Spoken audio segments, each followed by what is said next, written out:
please subscribe and don't forget to press the bell icon to get notified whenever we upload a new video.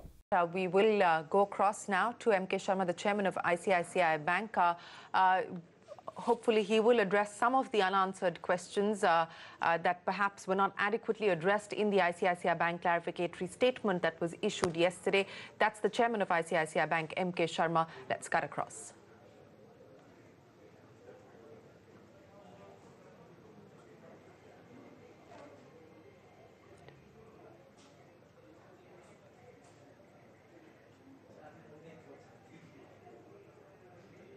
The chairman of ICICI Bank ready to address the media.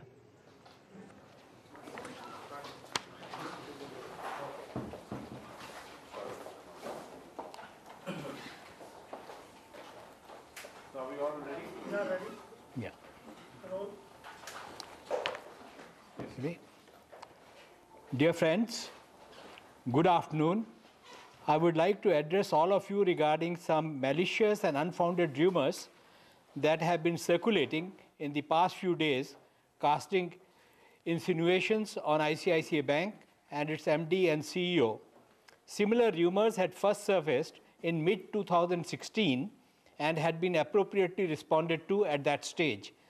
Nevertheless, these have been resurfaced in the recent past to malign the reputation of the bank and the MD and its CEO. In this context, the board of ICICI Bank yesterday reviewed the internal processes of the bank and had also details of the exposure to the Videocon group. Let me first explain the process adopted by the ICICI Bank to sanction the loan to the Videocon group. In 2012, a consortium of over 20 banks and financial institutions sanctioned facilities to the Videocon group, that is Videocon Industries Limited, and 12 of its subsidiaries, associates as co-obligors for a debt consolidation program and for the group's oil and gas capital expenditure program aggregating to approximately 40,000 crores. ICICI Bank's current exposure to the Videocon group is part of this syndicated consortium arrangement. ICICI Bank was not the lead bank for this consortium, and the bank only sanctioned its share of the facilities aggregating to approximately 3,250 crores, which were less than 10% of the total consortium facility in April 2012. After the preparation of the information memorandum and the initial due diligence for the financing program by the lead arrangers, and after the sanction of the facilities by the lead bank, the credit committee of the ICICI Bank in 2012 sanctioned its share of facilities in the syndicated arrangements to the Videocon group. This committee was chaired by the then chairman of the ICICI Bank, and it included independent and working directors of the bank. It is important to note that Mrs. Chanda Kochhar was not the chairperson of this committee. The terms and conditions offered for these loans are similar to those offered by other banks in the consortium, ruling out the possibility of any special benefit to the borrower by the ICICI Bank. I repeat, the terms and conditions offered for these loans by ICICI Bank are similar to those offered by other banks of the consortium, who account for 90% of the loan amount. We are only under 10%, ruling out the possibility of any special benefit to the borrower by ICICI Bank. It is important to note here that all banks, including ICICI Bank, disbursed the rupee term loan into a common escrow pool account being maintained for this purpose by the lead bank. So it was not even the disbursement was made directly by the bank to the Videocon group. It went into a escrow pool account, and from where it was disbursed. ICICI Bank's share of the banking sector's exposure to the Videocon group was less than 10%, while around 90% of the loans were sanctioned by other banks and financial institutions on same terms. I would further like to add that ICICI Bank's share of exposure has reduced in percentage terms and is now lesser than what it was a few years ago. On the basis of the above information, the board concluded that there is no question or scope of any favoritism, nepotism, or quid pro quo on the part of its managing director. Given this architecture of sanctioning all loans by the credit committee comprising of independent directors, no individual employee, howsoever position, has the ability to influence the decision on credit given by the bank. I would also like to expressly clarify that none of the investors of new power renewables are borrowers of ICICI Bank. We have also been receiving some questions from various quarters in this regard, and let me proactively address them now. Mrs. Kochhar was a part of the credit committee which sanctioned these loan facilities to the Videocon group. The board does not see as a conflict of interest in any manner, since Videocon group is not an investor in new power renewables. Hence, there was no need to recluse herself from this committee. As mentioned earlier, this committee had many independent directors, and the committee was not chaired by her. Moreover, it was a part of a consortium arrangement where terms and conditions had already been agreed upon by the consortium. The question has been asked as to, did she make the necessary disclosures to the company? I would like to state that she has been making all her disclosures in accordance with the regulatory guidelines under the Companies Act and the Banking Act. There have also been questions raised as to whether regulators reached out to us for queries. I would like to clearly state that we have satisfactorily replied to the questions of all the regulators, which is an ongoing process between a regulated entity like a bank and the regulators and other government departments. However, this is a privileged information between the regulators and the bank, and it would be totally inappropriate for me to go public with them. That's the prerogative of the regulators to decide on the issue. The company, therefore, is not in a position to share any specific details about any questions or queries by the regulators. I hope with all this, I have been able to answer all your queries. I would strongly urge all of you not to spell rumors around this issue or this topic, which mars the reputation of the bank or its MD and CEO. Thank you very much. So we have a question that are you aware about this conflict of interest? क्या ICICI को पता था कि conflict of interest है? शर्मा साहब ये बताएं क्या ICICI को पता था कि conflict of interest है? और आप ये बताएं कि बोर्ड कैसे? Well, that is the chairman of ICICI Bank, M.K. Sharma, pretty much reiterating what the ICICI Bank statement had said yesterday, that clarificatory statement that was put out, that the loan given to Videocon was a loan as part of a consortium, that it had passed due process and muster. It had followed the process within ICICI Bank of going through a committee of creditors. Chanda Kochhar was not chairperson of the committee of creditors. The committee had several members, including several independent directors, and it was not chaired by Chanda Kochhar. So a reiteration of what we have heard. Interesting the chairman did say that we have satisfactorily replied to all regulators and government agencies. So that makes it very clear that they have been asked questions by the regulator and other government agencies, but he also said that it is privileged information and it is information that the regulator should share. It is not his job to share the information on the questions that were raised or the details that were sought specifically by the regulators. In fact, Lata, we have reached out to the regulator and put some questions to the regulator. You've tried to seek a response from the Reserve Bank, haven't you? Yeah, fair enough. But it's 4 days of holidays from the Reserve Bank, so I do not know whether the letter will be replied to. But it was a detailed set of questions asking whether they had reached out in 2016, whether they found anything suspect in the way in which the loan was given, whether the regulator is happy that there is nothing mala fide about this loan, and if it is not satisfied, what action it took or will take. Well, those are the questions, and we are awaiting answers for public holidays, and so perhaps yesterday's letter has not been replied to yet. Shireen, I think this is now becoming a perception issue. ICICI Bank can only clarify this far and no further. Now, as Sandeep says, the question will always rankle that was a close relative of the managing director in receipt of a large gift, and that will keep rankling. And ICICI Bank, I don't see how they can clarify relation between one Mr. Doot and one Mr. Kochhar. I don't think Mr. Kochhar needs to even answer them. So this has to be done in, by a third party, perhaps by the MCA or perhaps by the Reserve Bank, unless an external authority testifies or says that it is satisfied. Perhaps these questions will rankle.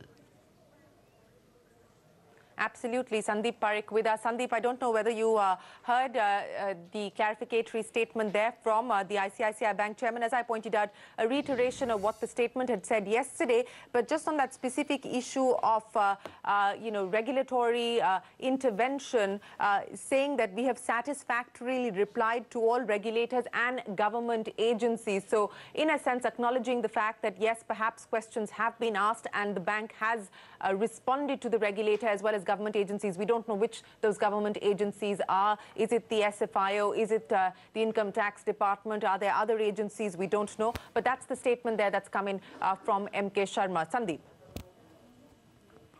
Yeah, so I think I heard that the entire statement is exactly what they said yesterday, which is essentially they don't want to ask other questions. They want to ask only whether loans made were all followed due process. So they were not able to ask the managing director about her husband's transactions and why those transactions took place. So I think those issues remain unanswered. And I think this whole concept of, information being given to the regulator being privileged is kind of, I've never heard this before really. Any information you give to the regulator, regulator may not disclose that, but you are free to disclose it. So for somebody who is legally qualified to say this, I found it a bit odd. And I think he focused more on the regulators. I don't think he was focusing on other investigative agencies, including enforcement directorate. He was just saying that it's a routine kind of, we get answers, questions from regulators, our regulator, he said specifically. But Sandeep, Sandeep, you would also say that, would you not agree that when something is like this, now we do not know the terms in which that loan was given, taken, whether it was an investment by one person in another person's company that went bad. We don't know. I mean, maybe there were other conditions and maybe, somebody else was also, that investment was parked and given away to somebody else. Those details are still in the private domain and we do not know. And sometimes when a story is repeated over and over again, it acquires a life of its own and is just seen as truth. In this fashion, anybody can be maligned. Anybody in the public space can be maligned, isn't it? No, I agree, which is I'm saying that I'm not holding a guilty. I'm nobody to do that. I'm just saying that these questions remain unanswered and therefore people will continue to have issues with the story if they're coming out with responses to half the story and refusing, second time refusing to answer the elephant in the room. I think people will keep asking the same questions again and again. Mr. Gupta, what are your thoughts, sir? The board has done, I thought, what it can. Now it is the perception, did a close relative get a large gift? Now, how can this be answered? Should this be answered? Okay, I will put a counter question. Then imagine that allegation that are being made, suppose they are true. Assuming for the time being, I don't believe that they are true, but assuming they are true. But in that case, will it not open a Pandora's box? Because ICICI Bank sanctioned only 3,200 crore, other banks sanctioned around 40,000 crore. So if it was a quid pro quo for 3,200 crore loan, for rest 40,000 crore, what would be the amount of quid pro quo? So that becomes a big question. The other question is very clearly that I agree with Sandeep that we cannot hold anybody guilty because these are allegations, there's no proof.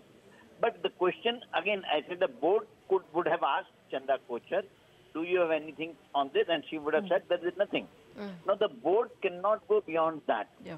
Board is not an investigative agency. Board, and secondly, no investigative agency will investigate a transaction between Dhoot and Deepak Kochhar unless until there is some public issue involved. If a businessman giving money to another businessman, there is nothing wrong. Now, somewhere until unless the whole web is known that what was the issue related to loan, sanction, and whether it was a quid pro quo, we'll be groping in dark and unnecessarily maligning somebody. So if at all somebody wants to know, one has to really knit together a story and give the proof and proof. So as of now, I don't have anything to say. I would say that if at all any allegation is true, then you have to investigate the 90% of the loan also for its quid pro quo. Well, that and point. Then you involve now, Lata, you know, the question now is, Yeah, Lata, also, you know, the important question to be answered here is, and I go back again to the fact that, as was highlighted there by Mr. M.K. Sharma, that this is not the first time that we've seen these allegations about Deepak Kochhar, Chanda Kochhar and Videocon emerge. In fact, 15th March 2016, Dr. Arvind Gupta, in a letter to the Prime Minister, which was, of course, these allegations were also made public on a blog in 2016, as was acknowledged there by M.K. Sharma, had, and I'm quoting to you from that letter, appealed to seek an appropriate investigation into the illicit banking and commercial relationship between Videocon Group of Venugopal Dhoot and ICICI Bank's MD and CEO Chanda Kochhar's family-owned New Power Renewable Group, steered by her husband Deepak Kochhar, for amassing wrongful personal gains, deceiving stakeholders, public-private sector banks and Indian regulatory agencies for unjust and illegal enrichment through corrupt banking practices within India and tax havens by a high-level CBI, ED, SFIO, SEBI, RBI team to ensure healthy private sector banking. This was the sum and substance of the letter that Arvind Gupta had written to the Prime Minister in March of 2016. Now, you know, has there been any investigation that has been conducted, at least by the regulator? M.K. Sharma does seem to suggest that, at least from the RBI's perspective, there seems to have been some audit, investigation, queries that have been raised, etc. But outside of that, you know, it will now boil down to whether we will see any action, and that's been the buzz and the rumor in the corridors of power, that there's going to be some summons coming and so on and so forth. Now, that is the next stage of this. I mean, I think the bank's board has clarified what it can, but whether it is there is illicit, you know, gains, transactions, etc., that is going to be in the domain of the investigating agencies if they choose to take cognizance and take forward. Yep. No, I completely take your point. You know, let's look at the date again. It's March 2016. I mean, why after about 19 months, the issue, not even 19, 20 months, the issue is being raked again? Somehow smells of, you know, other reasons perhaps, some kind of witch hunting maybe, that the same letter is, you know, being flagged again and again, and the same issues being raised. That's one point which kind of bothers me, that why after 20 months the issue is being raised? If it was, then it should have been handled then and there. The second thing, and quite separate from that, in any case, I think whether it's ICICI Bank or Chanda Kochhar, the fact that an MD's husband got a large gift, even if Videocon had returned the loan, that gift somehow sits very badly. And in some way, somebody has to answer it. Mr. Deepak Kochhar has to answer it. Venugopal Dhoot has to answer it. Chanda Kochhar has to answer it. Even if all the loans were returned and he was an excellent borrower, a large gift has to be answered. And somebody has to answer it. Until then, the perception will continue. These are the two things. And maybe the third thing that I wanted to make is, it would really help if an external a person would say that, yes, we saw these transactions and we believe that they are good. You know, someone like, say, the SFIO or RBI or SEBI or some external regulator said that this is kosher. Until then, I think things will rankle. Actually, we have Sriram Subramanian, founder and MD of InGovern with us. Best placed, perhaps, to answer the governance questions being raised by this issue. Sriram, what have you made of these allegations and the replies that have come from ICICI Bank? Yes, as you rightly averred, one is until if they essentially there is a gift. Obviously, that is not kosher, and the bank is accountable and the board is accountable to its shareholders who may have made the disclosure. Two, it amounts to a related party transaction, and the company is also culpable for not having disclosed a related party transaction of a KMP, which is Chanda Kochhar. And three, of course, this was as the company has not put out a statement today, even today, as to what is the list of transactions or related party transactions that have taken place, to whom the loans have been given, right? And or a gift has been given. And so these are the things that are not coming out even today. And the board is just put out what was expected of it. And they seem to be just backing or saying that, yes, all credit decisions are not made by individuals. That everyone knows. But if around the table there are all yes men, then that is not a good accountable practice. And that seems to be the case here. Okay, we don't know if they were yes men, sir. I think just to take that. No, just to take that point forward, it's not just saying that we repose our faith in Chanda Kochhar. They are specifically saying that the board concludes that there was no credence to the allegation of nepotism or quid pro quo. So, which is why I'm saying that, I would imagine that they would have had to go into the details of the allegations that have been listed publicly since 2016. It couldn't just have been a matter of we followed due process, a committee of creditors sits and independent directors and so on and so forth. My point is, by specifically suggesting that we have found no evidence of nepotism or quid pro quo, it would be unthinkable that the board has not specifically looked at the allegations that have been in the public domain since 2016, Mr. Subramaniam. No, precisely. Forget in the public domain. The board will never have access to what the Videocon group gave to Mr. Deepak Kochhar's company, right? Or what favors they did. I mean, that is anyway outside of the board or the company ICICI Bank. And so from that perspective, the board will say all the data that we have, but it looks like everything is kosher. And they obviously are aware of what is there in the public domain, and they are choosing to ignore it. Okay. Well, Mr. Subramaniam, are you not uncomfortable with the fact that this is coming after 21 months, at a time when, the political situation also is one of mudslinging? Everyone is getting dragged into it. I am uncomfortable with this large length of time, and therefore it looks like some kind of opportunism. I don't know who is going to benefit by this mudslinging, but this long period of time, why are people jumping onto the bandwagon now? Doesn't that make this entire raising of questions somehow, even the questioner is not all that kosher? Mr. Subramanian. No, I think, yes. I mean, a news report or a media report doesn't necessarily add to any conclusion. But the fact is that it is... the company is just saying that we stand beside the CEO and there is nothing amiss. But one doesn't know whether there are any related party transactions or otherwise. Even the board wouldn't know about it. That's what my point is. The board also... How will the board investigate? Exactly. Yeah. What is their locus standi?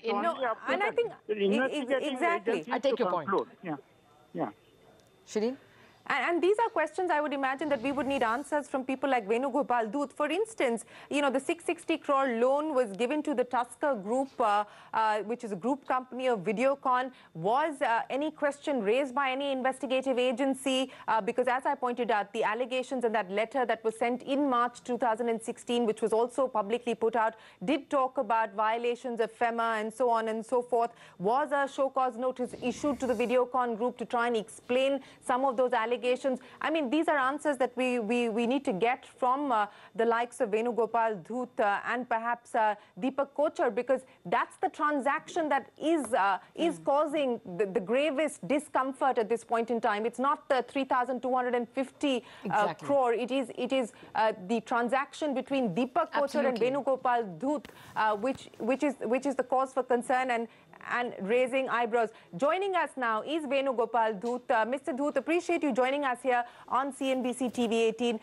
Mr. Dhoot, we want to ask you for clarification, sir.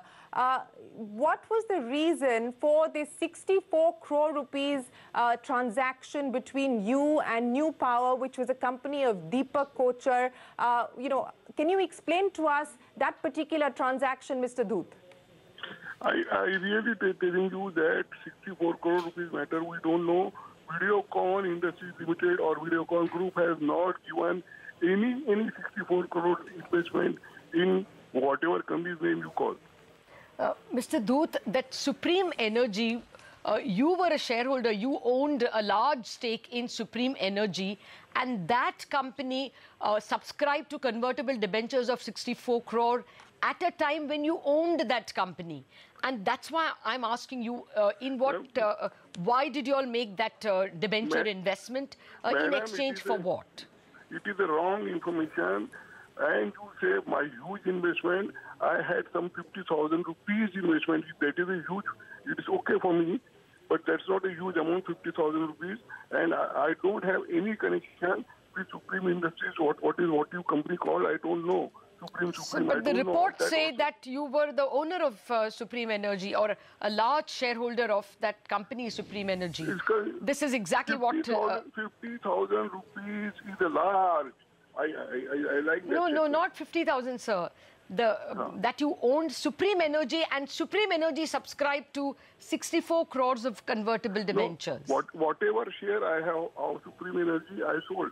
And I don't know what... No, but when did you sell, sir? When did you sell? Because it looks like you have sold it after the transaction.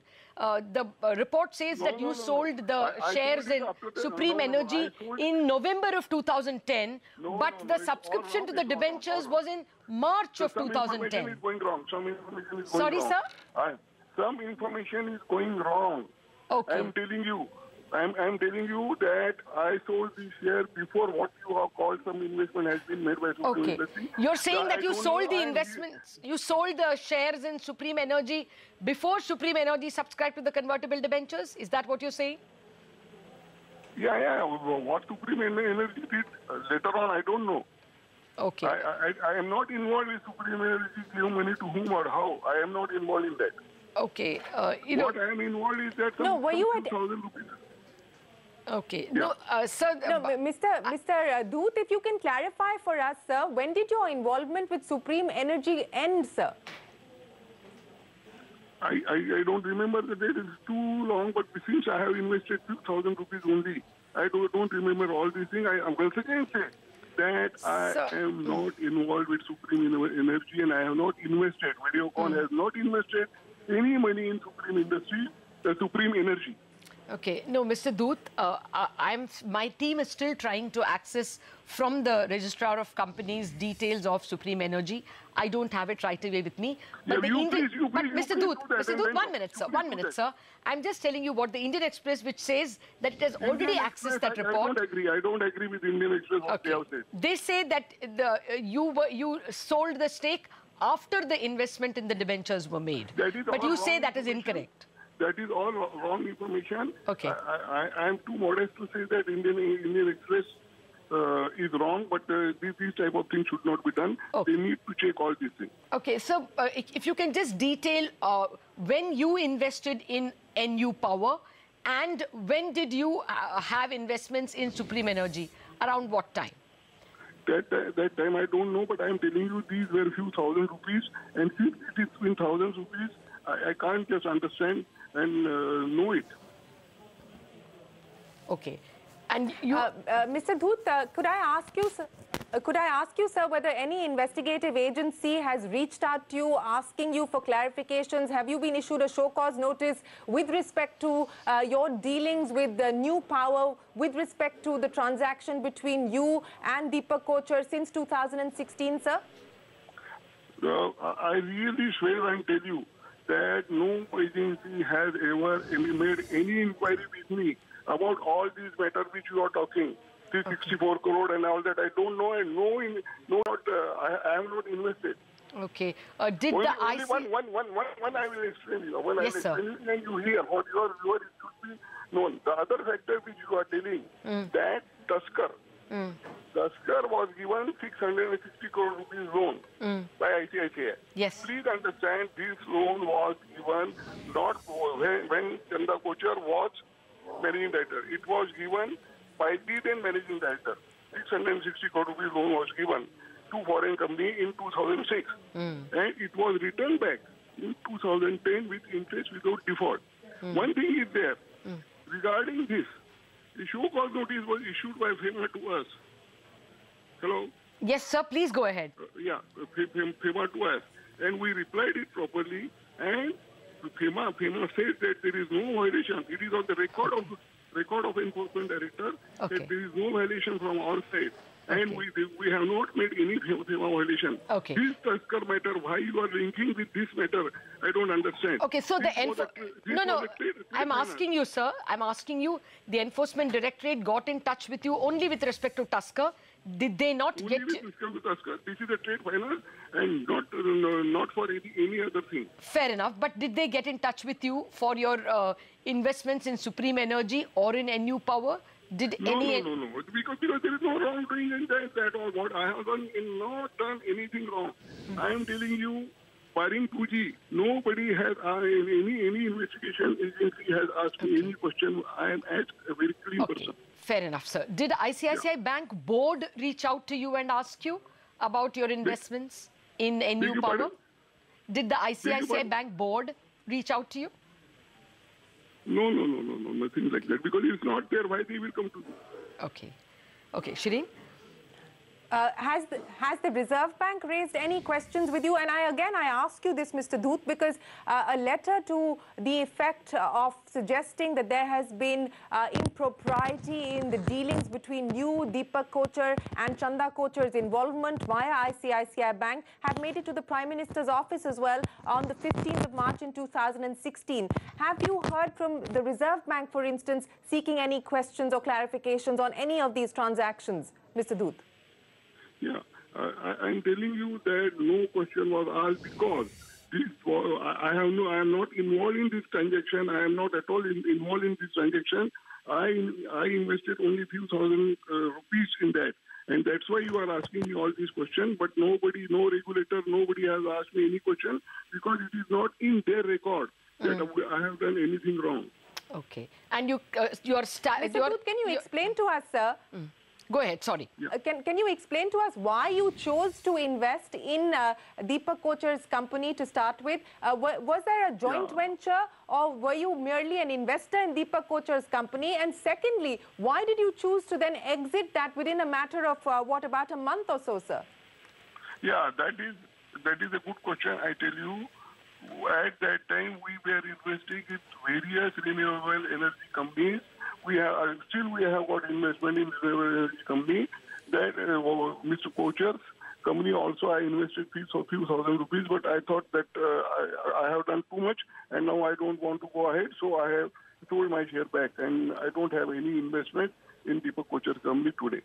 Okay. Well, just to reiterate, sir, I know I have asked you this question already 2 times, but finally to reiterate, you say that when you owned Supreme Energy, at that time the company had not made any convertible debenture investment in NU Power. You're very clear about that. I reiterate yes, that when my investment was there at that time, 64 crore rupees investment was not made by any Videocon company. Videocon company has got no investment in Mr. Kochhar's company like such a big amount. This may be in few thousand, but such a big amount Videocon Industries or Videocon Group companies has not made in Deepak Kochhar's company. I repeat again and again and again. Yes, sir.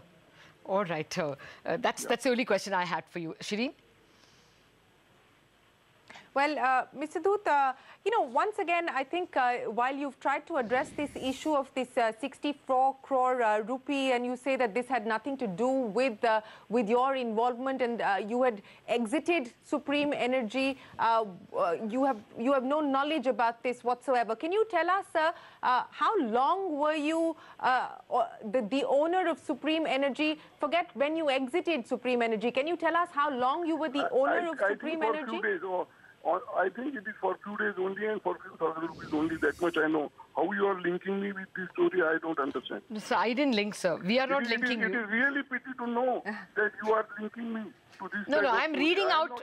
I'm reading out from the Indian Express. Sir, we are reading out allegations that have been made by Dr. Arvind Gupta to the Prime Minister and to other investigative agencies. Mr. Dhoot, we are asking you the questions, the allegations that have been made publicly since 2016, which is why we're asking you these questions, Mr. Dhoot. Yeah, I understand there are thousands and thousands of questions and letters are issued by various government agencies every day. It must be one of that. I don't understand why he has written and from where he has taken all this information. I don't understand. Okay. All right, Mr. Dhoot, we will leave it there. Appreciate you joining us here on CNBC TV18. Venugopal Dhoot. Yeah, thank you. Sorry for inconvenience. Appreciate your time. But there was no other alternative than to tell you the truth. Yes, thank you very much, sir. We appreciate that. Yeah. Okay, then this is directly contradicting what Arvind Gupta's letter says and the Indian Express says. Yes. Yeah. That the 64 crore debenture investment was made when he owned the company, and Mr. Dhoot says that he did not own when he was owning the company, this investment had not been made. So we really are left with that. Yes, it's his version. There's the allegations, and I guess absolutely we'll have to see where this heads. But I don't know if we still have our guests with us and whether they heard the conversation that we had there with Venugopal.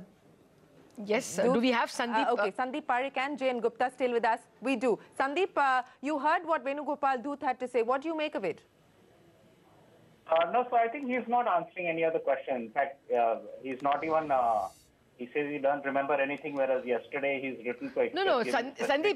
Sandeep, he very clearly said that when he owned the company, this debenture investment was not made.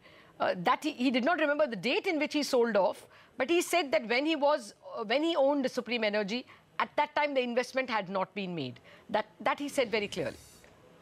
Yeah, which is contrary to what the Express story says. Yes. I don't know. Yes. So the ROC records seem to support the Express stories. I don't know what. It's a question of whose word is right. And Mr. Dhoot is right. How does an investment of a few thousand rupees convert into a 64 crore loan? So it's very hard to believe a company with a share capital of 50,000 rupees will make a 64 crore loan. No, but he says he sold it off. So we have to ask the new owner. ROC records show he sold it in 2010, that's not true. in 9. That is true. That's what the Indian Express says. There are no questions and answers, really. Mr. Gupta, you heard the conversation, sir. Yeah, I have some information for you. I have this Form 23AC of Supreme Energy of 2011, 31st March 2011. Yes, sir. There are two directors, Vilas Rambhau Salunke and Vasant Sheshrao Kakade. Okay. They are associated with Videocon Group. Okay. And this form says, yes, sir. The paid up capital 1 lakh rupee and share application money pending allotment is 64 crore rupees. Okay. Okay. Yeah. Now, who were the previous owners? No, there is no here in this form. There is no ownership, but there the directors are associated with Videocon Group. That is important. These two directors are associated with Videocon Group. They have been directors. And then the other form, it is of 28. Then this form is dated for period something. So their total debentures of the company is 64 crores. So earlier, which was the share application money, became debentures. The share application money became debentures. Yeah. Okay. But it doesn't say who brought the share application money, sir? No, this information is not there, and I am trying to search, but data is not getting available. Okay. But this is the issue. So I would say that when Mr. Dhoot says that he does not know, but I very much doubt that the two directors of the group company of Videocon, who have been associated with many Videocon companies, would still continue to be director of the company if the company was not belonging to Mr. Dhoot. Okay. That is... Okay. We don't know anything about the two... Can you maybe... The two names mentioned. Are those names common with the other directors of Videocon Group? The two names that you read out? Yeah. I will tell you. Oh, they are also directors in other Videocon Group companies? Yeah, that's what I'm saying. Vilas Ramao Salunke. Yeah. I'll tell you. Mr. Salunke and Mr. Kakade, I think you said. Yeah. One of the Videocon Industrial Finance. Okay. Videocon Visha Securities. And so they have been associated with many companies. Videocon Mining Limited. Okay. So I really do not know Videocon Securities Limited. Okay. So and what is the period of this Form 23 AC, sir? This is, I tell you. You said 2011. Yeah, it was financial year and date to which the annual general meeting list, 31st March 2012 and 31st March 2011. Okay. So for the year 10-11, and this transaction apparently happened in March 2010. Yeah. Okay. So some other Videocon directors were directors of the... Well, actually, Shireen, I wanted to tell you that I did write to Mr. Gupta, and we tried to get into the Registrar of Companies to get more details. And that's what Mr. Gupta is sharing with us. Maybe, maybe, I don't know, we could try our luck and re-establish contact with Mr. Dhoot and put forward to him the information that we've just got on that Form 23AC, which lists two directors of the Videocon Group as part of Supreme Energy, right, Mr. Gupta? Yes, Supreme Energy. We'll try and see if we can re-establish contact with Mr. Venugopal Dhoot. I think we'll take a break and try and resume our coverage right after that.